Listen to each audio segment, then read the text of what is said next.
Yan, oh. Pagmamahal sa akin ng mga followers ko. From Batangas, sinaing na.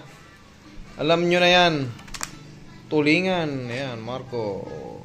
Maraming salamat po.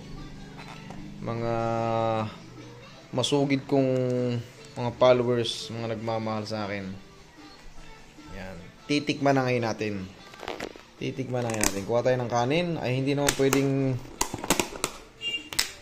gagawing pulutan at isusuka mo lang yan.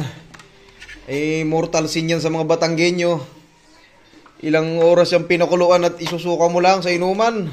Dapat yan kainin ng mainam na may kasamang kanin. Ay, nalaglag pa. Maraming salamat mga followers ko from San Pascual, Batangas. Ayan.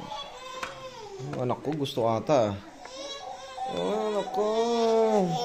Ay, talaga naman napakalambing ako. Nagpapalambing ako. Halika. Mga akyat, oh. Oh, ito. Eh, maanghang ata ito. Yun ang problema. Dali lang. Di pa natin natitikman eh. Siyempre. Yan, oh. Kita nyo naman. Sinaing na tulingan. Katas pa lang.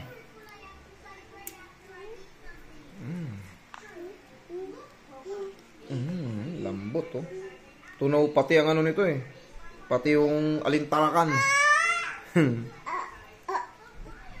Tikman natin yung mga toppings. Husgahan na natin. Husgahan na.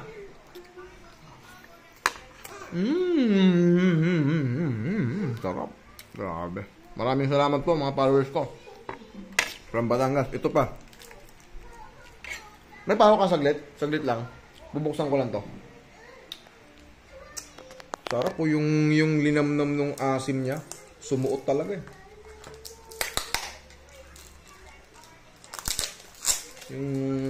Alam mo yung karne niya? Karne ng isda. Sumuot yung ano ron. Yung asim nung... Ano bang pinang-aasim dito? Hindi yung mga ano yun eh. Hindi naman bagay. Hindi mo tayo Batangging eh. Hindi natin alam kung magluto pero... Sobrang ano niya, flavorful. Talagang damang-dama mo talaga yung pagkakaluto eh. Ito ano naman to? Ito hindi natin to alam. Pero ito sigurado alam na natin to. Ito, ano kaya to? Tikman natin.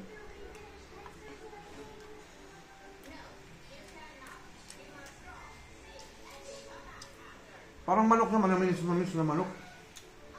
Na may baboy. Halo ano ito eh. Manok na may baboy.